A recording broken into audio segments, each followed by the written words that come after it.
Well, thank you very much, everyone, for coming here tonight. I just want to quickly just share an inspiration of mine.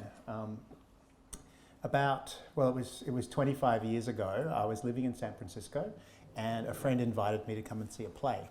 It was called Buckminster Fuller: The History and Mystery of the Universe, and it had a huge impact on me. I went back the next 2 nights to see it. Buckminster Fuller was a household name 50 years ago in the US. Some might know the name. An inventor, an engineer, a philosopher. He popularized the phrase in the 50s and 60s that we are all on spaceship Earth. We share this one planet hurtling through the universe. We share it together and it's all we've got. I know Elon Musk thinks there might be other places we can live, but I think most of us are going to stay here and we're going to share this place. He also came up with some of the early concepts around circular economy, realizing that the end of life of a product is the most productive mine for new materials, for new products. So he got people thinking about sustainability at a time when I think the Earth had an abundance mindset and wasn't thinking about full life cycles. He had some crazy inventions. He made a car that used to roll over and no one wanted it, the Dymaxion car. He invented the geodesic dome, which is sort of fun at music festivals, but turns out no one really wants to live in a roundhouse. But he gave me, he gives a talk, and you can find it online, where he talks about the trim tab. And I'll use the units that he said at the time. He said the Queen Mary is the largest passenger cruise liner in the world at that stage, 1/4 of a mile long. When it's going full speed through the water, it is incredible power, almost impossible to turn. And there's a 14-foot rudder at the end of the boat for turning it. And when it's going full steam ahead, there's a wall of water either side, and it's almost impossible to move that rudder. With much force as you want to put on the rudder, you're just not going to move it because of the weight or the mass of that water. But at the very end of the rudder, there's a 4-inch little strip of metal called a trim tab. And when it's pretty easy to move that it's a little strip of metal. You move that, it creates a low pressure region on one side and a higher pressure region on the other, making it really easy to turn the rudder around. And gradually, bit by bit, over the course of 10 or 15 minutes, the boat can turn full 180 degrees. So no one has got the strength to turn the rudder. But if you apply the right amount of pressure at the right time in the right place, you can move the thing that moves the boat around. He said that he was a trim tab. He spent his life trying to find where he could apply himself to make the maximum amount of change. And he loved it so much that I've got a photo of his gravestone and it says, "Call me Trim Tab." That's all it says. He loved it. Through this independence movement, I've met so many trim tabs. And I think there's so many people in this room have been part of the movement, have helped it in some way, and have themselves experienced these trim tab moments where you apply the pressure you can in the right place at the right time, and you see something massive change. You see something that couldn't have been done with brute force in the wrong place at the wrong time. One of the people I've met that's a trim tab is Zack. It's fantastic to have him here. He's certainly experienced some trim tab moments and been right there at the right place at the right time. So Zack, thanks for joining us. This is the 4th night in a row. You're going to have the weekend off, and I've learned so much. But the first thing I want to get into is, why are you here? Why did you come to Australia? We didn't invite you. And I should say, we were introduced by Saul Griffith. Many in this room might have seen or participated in Saul's work around rewiring Australia, about the electrification of homes. And he put us in contact. We're very, very happy to have you here. But why have you come? I really just wanted to come to a country where people were even taller, even louder, and walked even faster than in my country, which is there's not a lot of countries that meet those criteria. No, but when I started learning about the community independence movement and learning about the teals, I knew that I really wanted to come learn, up close and personal how it was succeeding, how it was working, because it's just, to me, it really is the most exciting political movement that's happening in the world, as far as I can tell.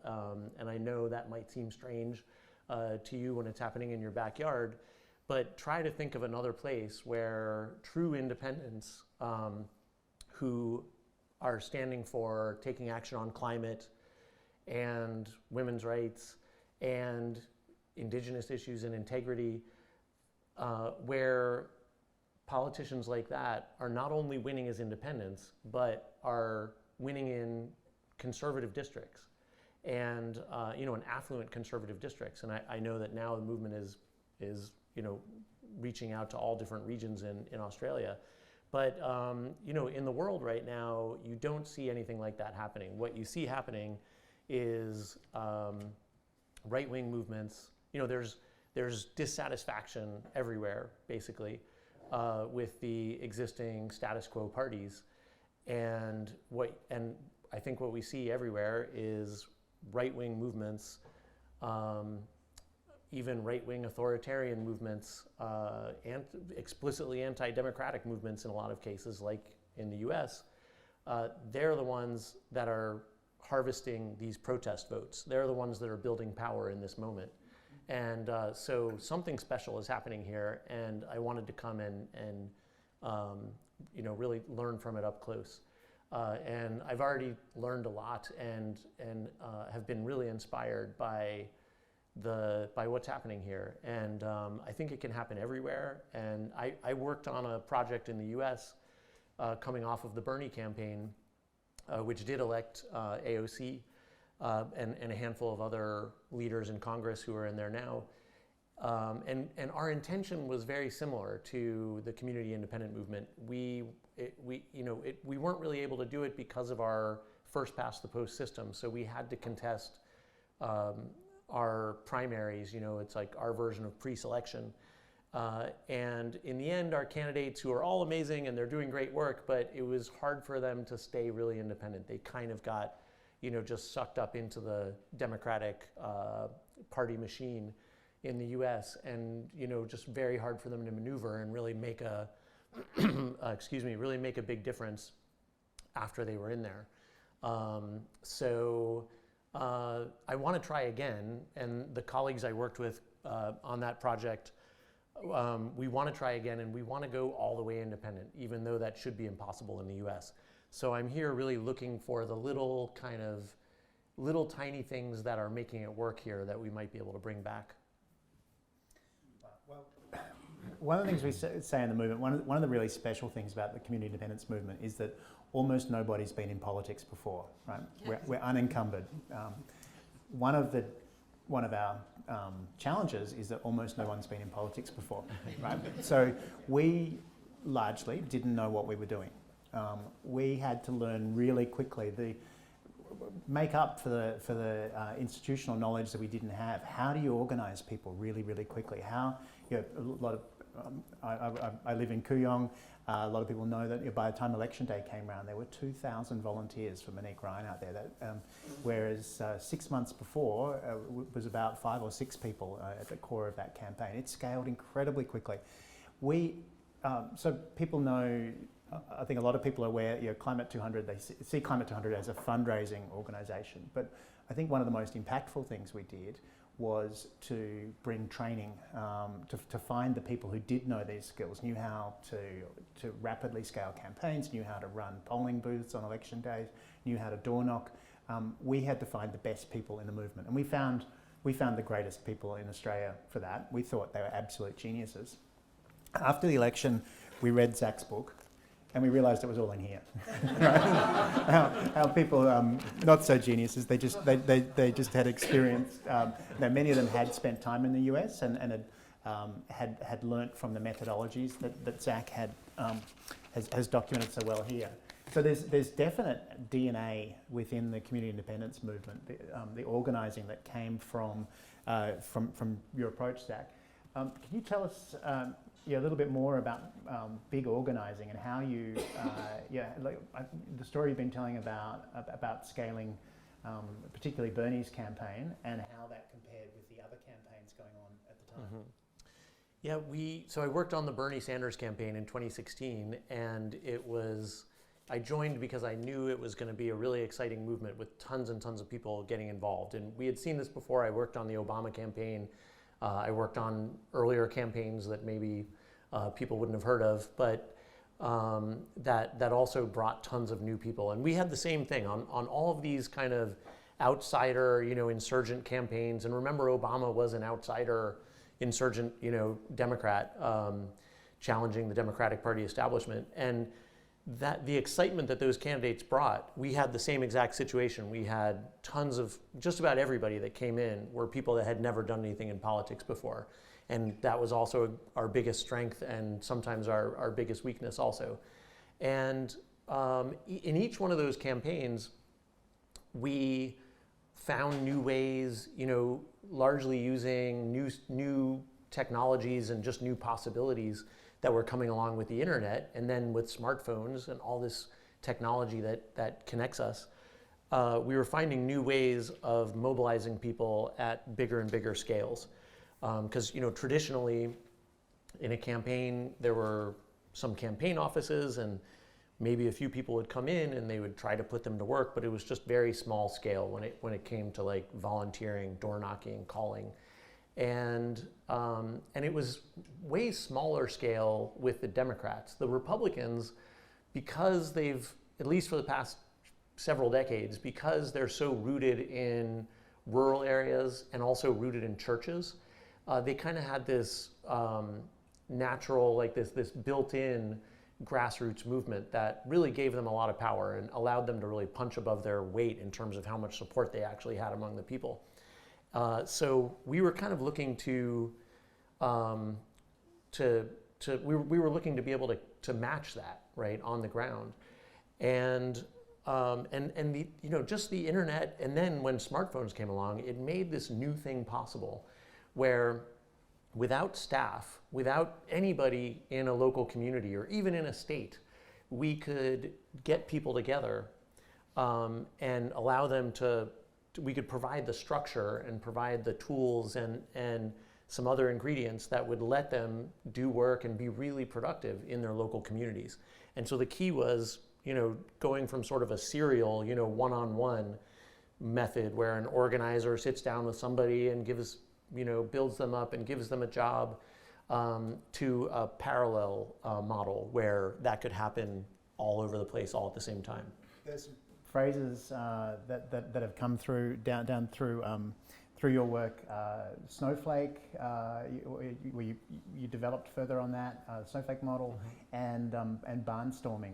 Do you want to pick one of those or both and tell us a bit about some of the innovations in organizing? Yeah, there was this Snowflake model. I'm just curious, has anybody been involved in a campaign where they've heard the Snowflake model talked about? Yeah, a handful of hands.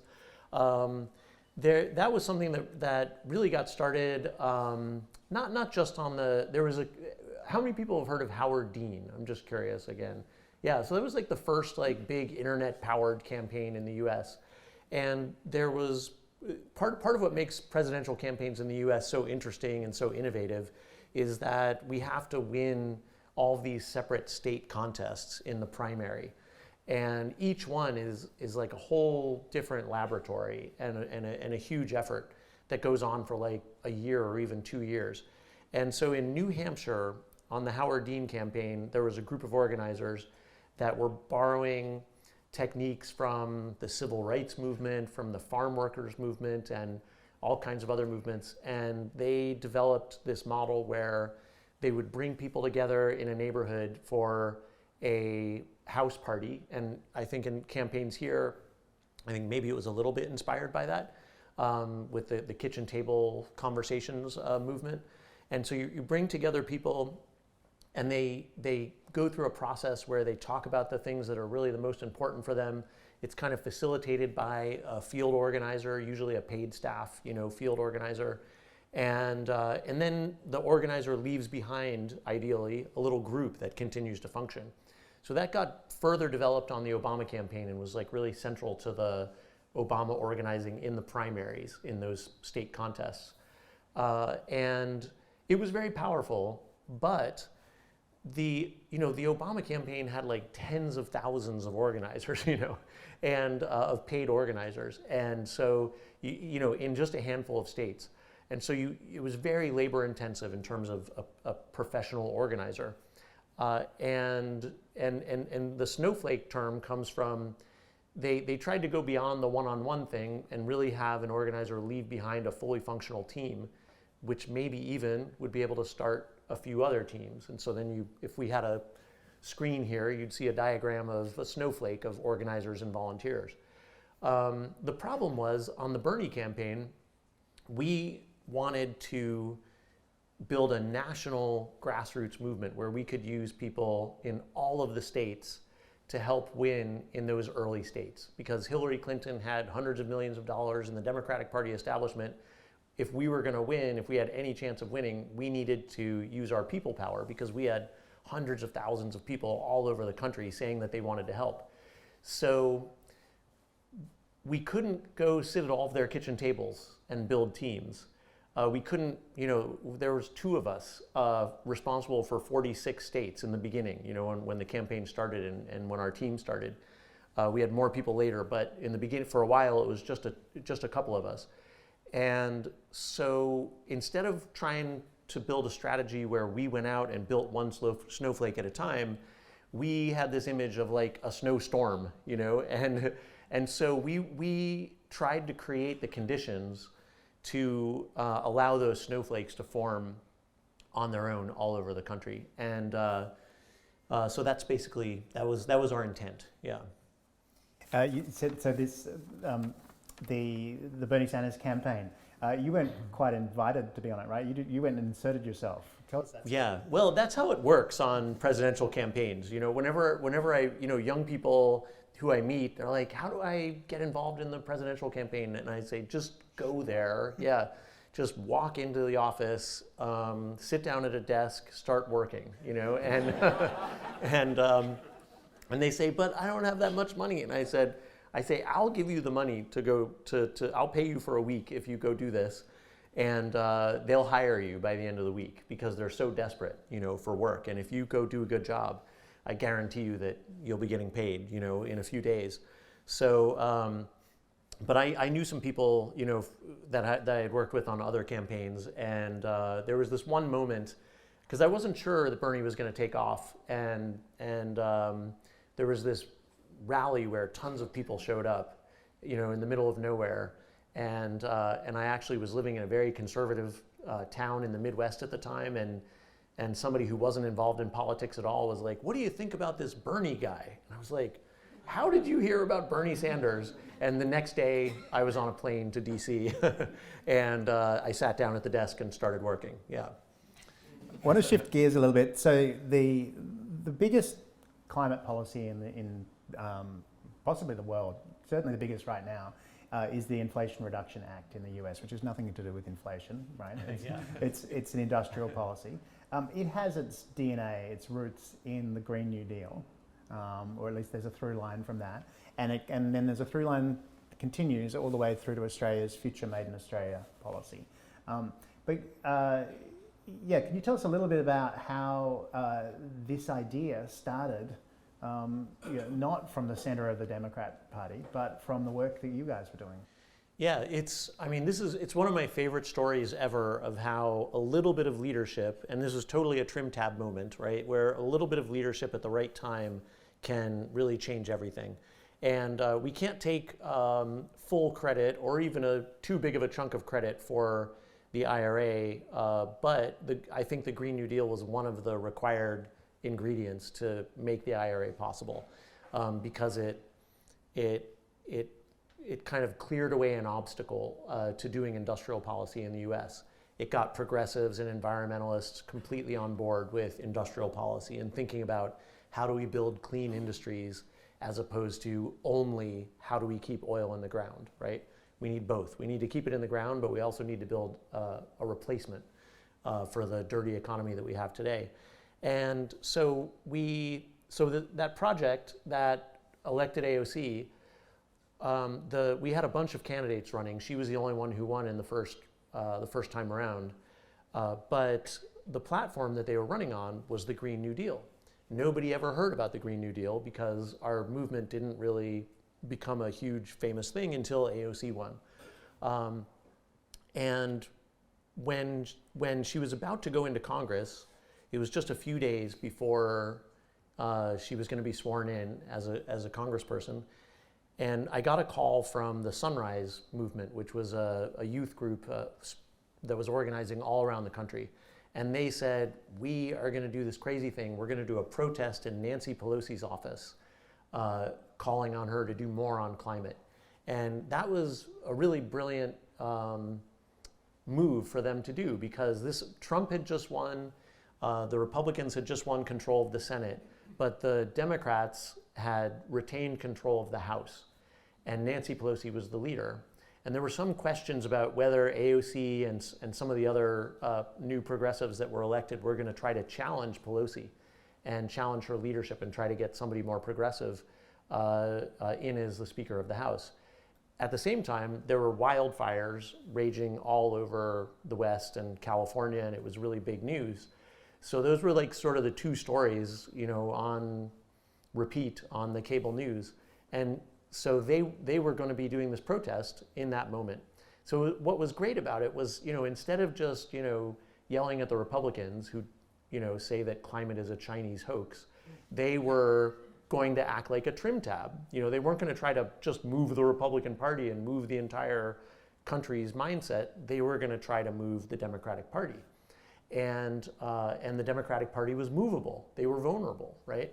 It's hard to remember this, but this was 2018. In 2018, like, the Democrats had no real climate policy to speak of. Hillary Clinton had nothing on climate, and even Bernie had hardly anything on climate that he was going for. So they were calling because they said, is there any chance AOC will tweet about our protest? And so I got my colleague Shoykat Chakrabarty on the phone with them, and he had been AOC's campaign manager, and he was going to be her chief of staff. And we cooked up this idea that, well, first of all, he asked AOC, what would you think about tweeting about this? And she said, well, why wouldn't I go to the protest? And we were like, well, because it could ruin your entire political career before it starts.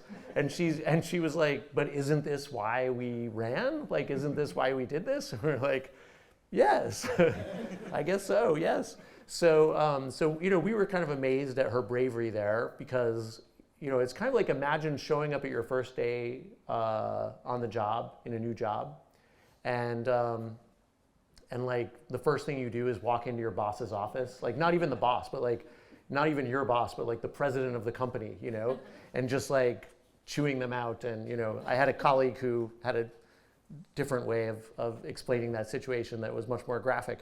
But,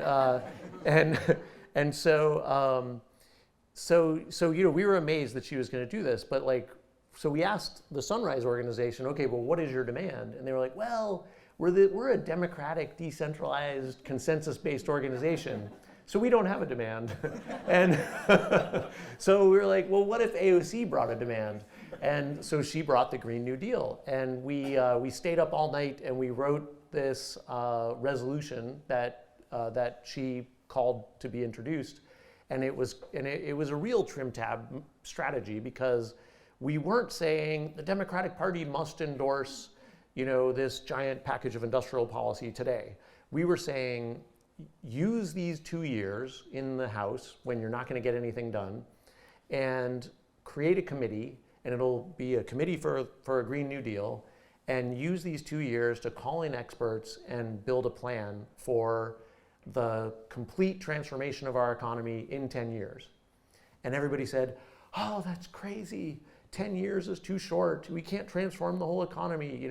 And when I say everybody said this, I mean progressives and environmentalists said this, and environmental journalists were telling us we were stupid and everything. So again, we said, everybody is going to laugh at this and say it's ridiculous, so maybe you don't want to do this. And she was, again, no, this is what we ran for, so this is why we did this. So, and the amazing thing is that hundreds of environmental and progressive organizations actually all co-signed a letter telling AOC not to do this before she did it. Isn't that weird? Yeah.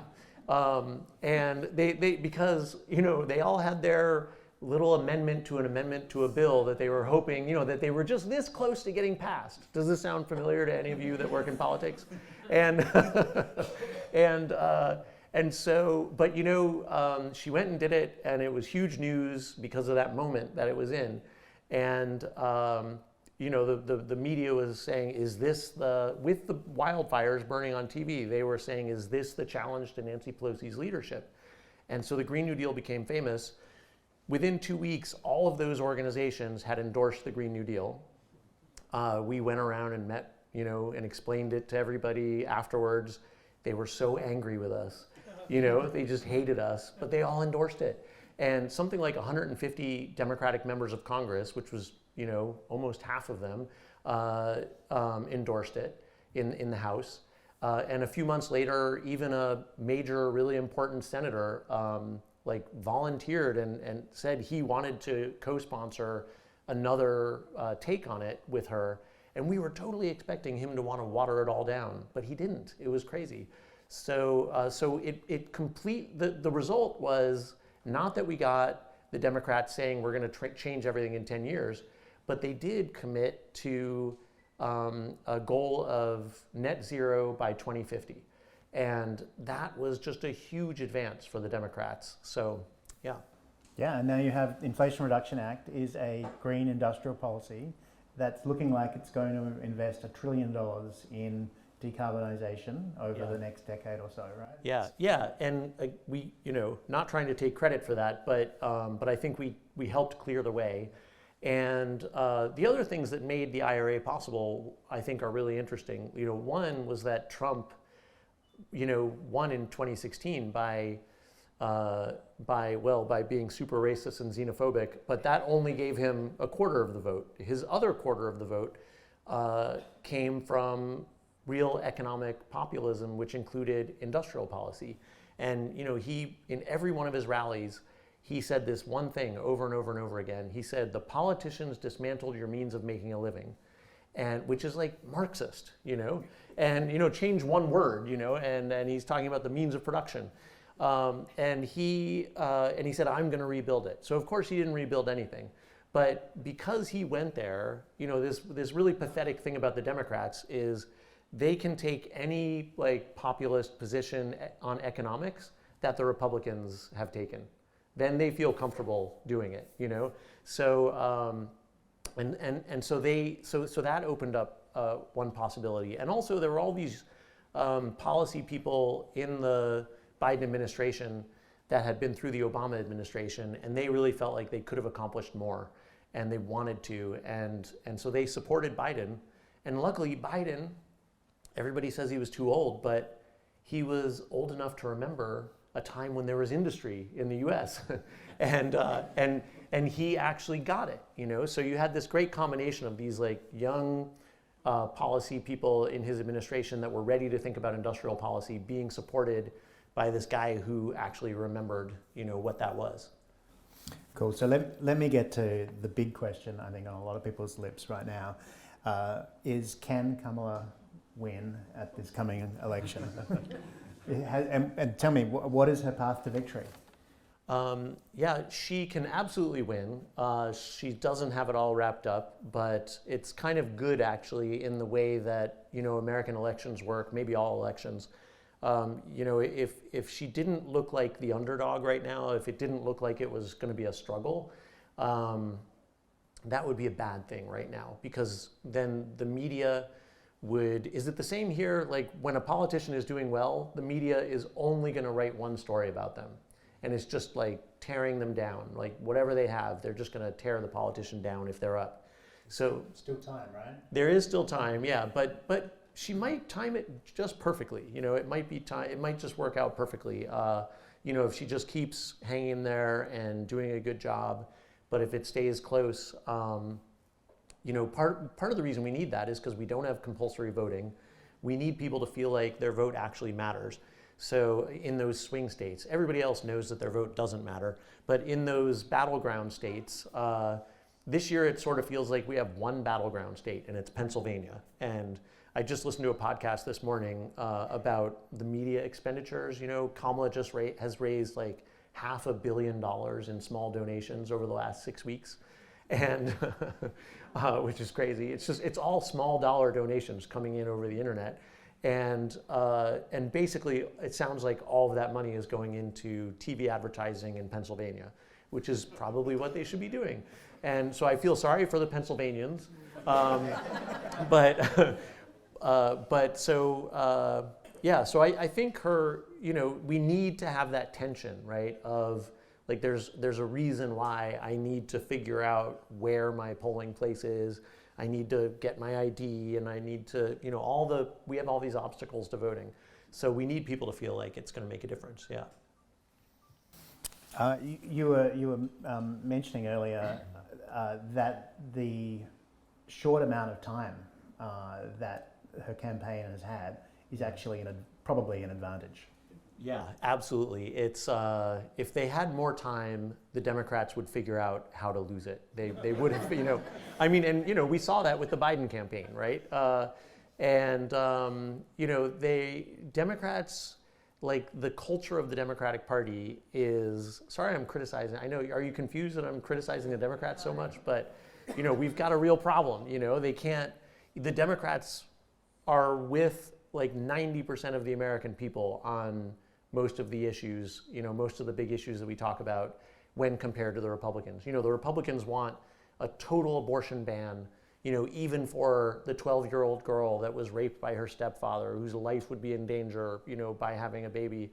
There are a ton of members of Congress, not like weird people on conspiracy radio programs. It's our members of Congress and members of the Senate. They want to pass laws that will criminalize her not even getting an abortion in their state, but going to another state to get an abortion. So 90% of Americans are totally against that. And we could go through all the issues. The Democrats represent the American people, and yet Trump is 51% in the polls, right? And that's just because the Democrats are so incredibly bad at communicating and campaigning, right? And just relating to people like normal human beings. So, and part of the way that happens, and I've watched this on, every one of the, well, not everyone, but the mainstream presidential campaigns that I've worked on, there are these communication professionals and polling firms and consultants, and they all disagree with each other, and they all have bad ideas, and they do focus groups, and I had this, how many people have heard about this Tim Walz weird attack on the Republicans? Yeah. I was amazed when this was happening and working, because I was like, why wasn't he told not to do that? And just the other night, I was talking to somebody who's here tonight, actually, who's worked with an American communications consultant, and I was like, oh yeah, like what does she think about all this? And he was like, oh yeah, she was saying that this weird thing is terrible in focus groups, and they shouldn't use the weird. They shouldn't do this weird attack. And so if she had just had more time to, her and everybody else like her, and it's not that they're dumb, like I really respect a lot of the things she says, but when you get them all in a room together, the poor candidate comes out with their head spinning. They have no idea what to say. They're afraid to say anything. So they didn't have time to screw it up like that. Yeah, they're just winging it. They're just going for it, and it's working. Yeah, right. Yeah. The normalcy of both Kamala and Tim Walz. They just it's such a breath of fresh air just to have normalcy coming out of America. Yeah. Tell me what is Trump's path to victory? His path to victory is to like not be Trump, which luckily he can't do, right? Like, a lot of people say that if he was to just stay on message and say the things that, his advisors are telling him to say, because, on the Republican side, their consultants just have a whole different attitude, and they're just like, go for it, like, let's just call the Democrats, child molesters. They don't call us weird, they call us child traffickers, for real. I don't know how many of you have heard about this, but like, that's the rap on Democrats, and so so they're like, just keep hitting on that, and also cost of living, the economy, and that the Democrats are crazy radicals. They're going to turn America into Venezuela, and as weird as that sounds, that is actually a good line of attack for them. Nobody wants to be Venezuela right now, so. And they only have to win in these in a few of these like super they're not super red states because they're swing states, but they have a really big population of people who would be motivated and turned out by that message. So if he just would stay on his talking points and not keep going off on these crazy things that are embarrassing him, I think he would have a really good shot at winning. But it looks like he's determined to erode that slight 1% advantage that he has right now by just constantly saying the craziest, weirdest thing. All right. Well, hopefully it catches up with him. But we were talking about how the Democrats are so bad at campaigning, but how effective the Republicans are. The institutions they've built around, and these are not new institutions, right? This infrastructure they have of making sure that the unrepresentative ideas become neck and neck with the popular ideas. How do they do this?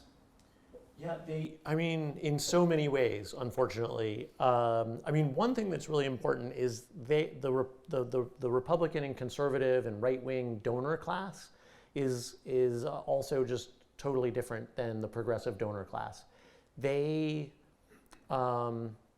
Let me back up for a second. Like, something that the conservative movement in the U.S., and it shouldn't be, we can't call it the conservative movement anymore. It's a super right-wing, authoritarian, super weird movement, and I kind of want to call it fascist. It is kind of fascist in a lot of ways, but weird is way better, actually. So way more effective. But they really believe in stuff. They really believe in what they're fighting for. There's a whole bunch of different things that they're fighting for. One of the things is to ban all abortion. The people that care about that really care about it. Other people, want to have this total free market, libertarian, free-for-all economy, and they really believe in that. And I could keep going down the list of all these issues.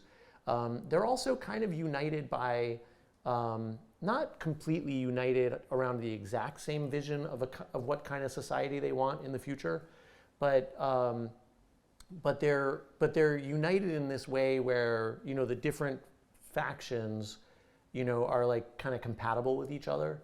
So there are some that are really libertarian and there are some that are really authoritarian, and it's weird that those two can go together, but right now they do.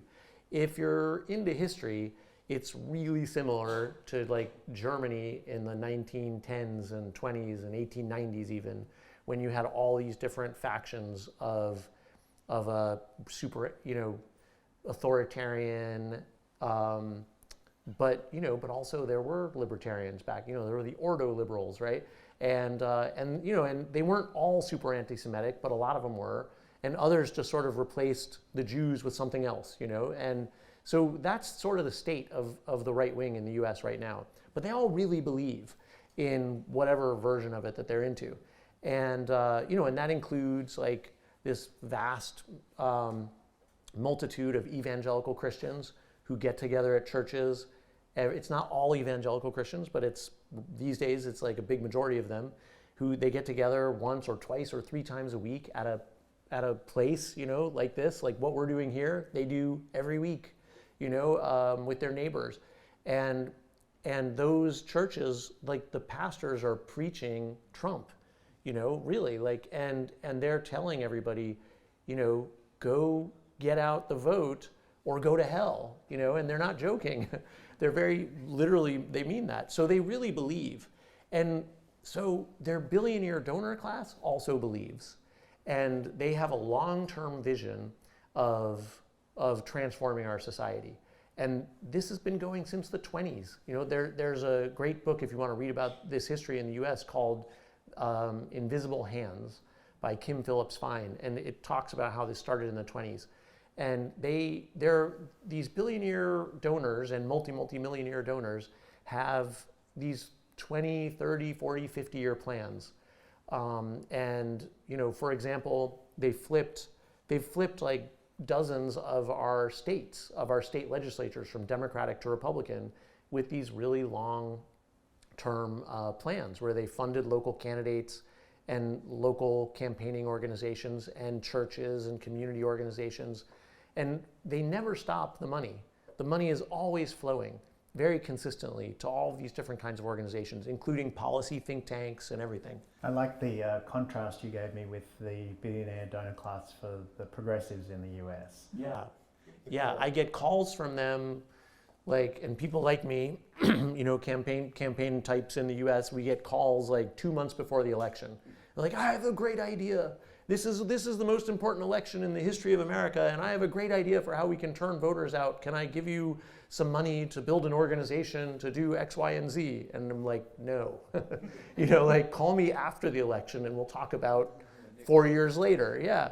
And but they don't call after the election. In fact, they say, or their gatekeepers say, he's decided that he's a little disillusioned with politics right now, and we don't think we're going to be participating anymore in this stuff. It just seems like a waste. So they give money to the Democrats. They give money to the Democratic Party, which just gets wasted. It's not even the money that goes to pay for the ads in Pennsylvania, because that has to come from smaller donations because of the way our laws work. So the big dollar donations that go to the Democratic Party, go to refurbish the headquarters or throw the Democratic convention as this giant party, we need consistent funding for our policy shops, for our grassroots training organizations, and for a million other things that should be funded consistently. Yeah. So if you're a donor here, you should be giving to Climate 200. But I really mean it. It's it's got to be consistent funding, and it doesn't consistent funding on just a moderate level, right? To allows campaigns to do so much, and that's really what we need all over the world. Yeah, one of the phrases that we imported from the US, there's this organization called Emily's List, and when I first so it supports female candidates, particularly ones that are engaged in reproductive rights or women's right to have domain over their own bodies. What a radical thought!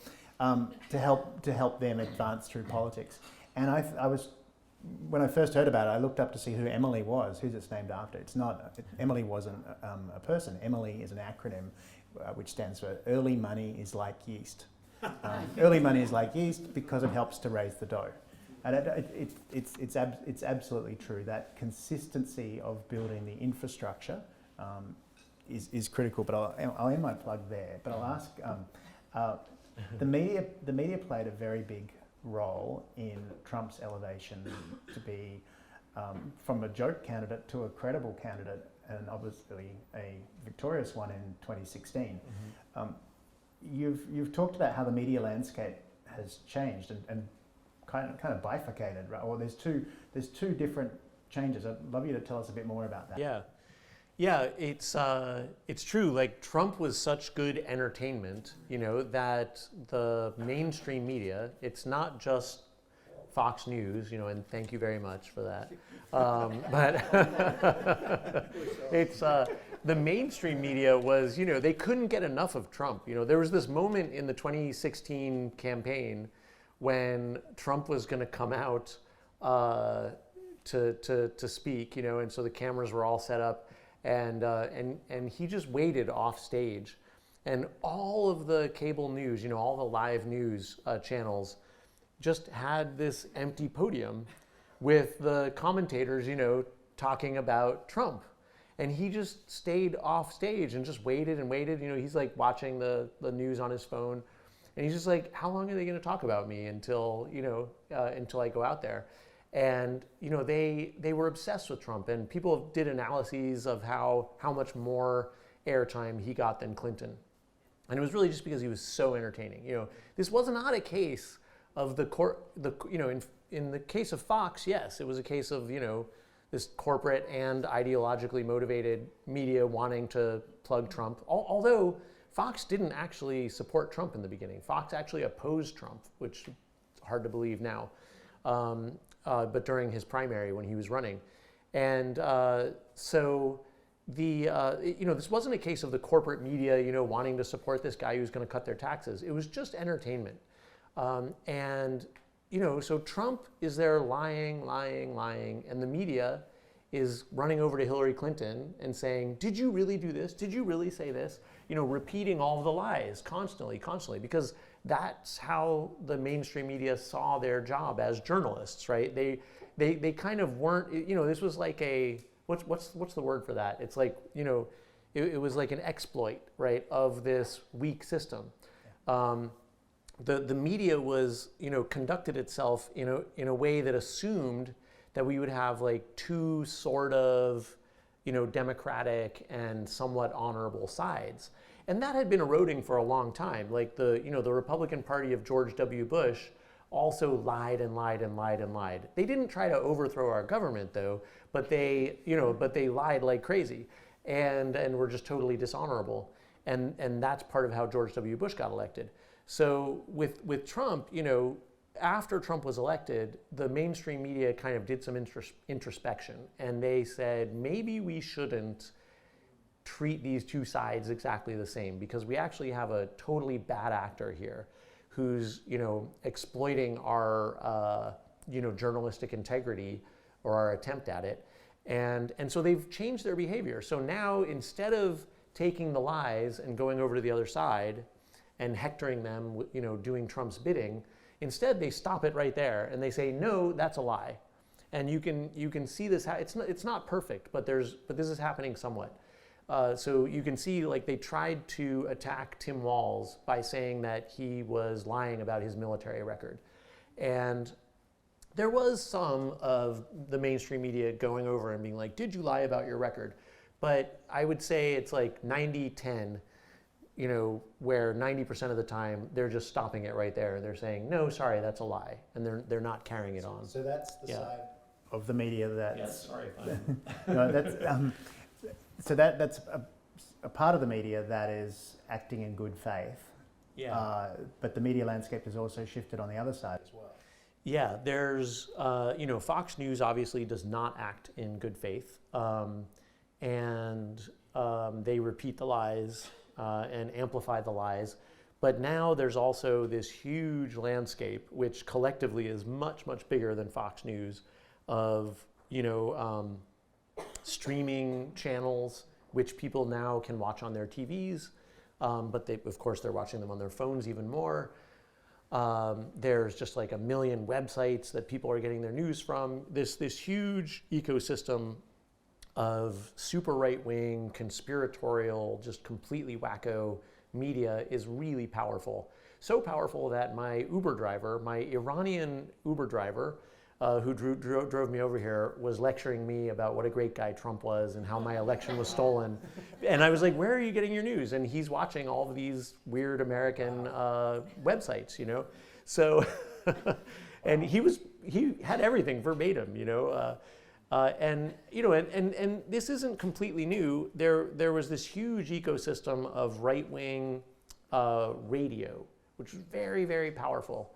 And there was a change in the law in the 1980s under Reagan that kind of freed them to get bigger and bigger and bigger. So we've got that, and we've got all this new stuff. And it's just incredibly powerful and is really one of the biggest things is destroying our democracy. Yeah.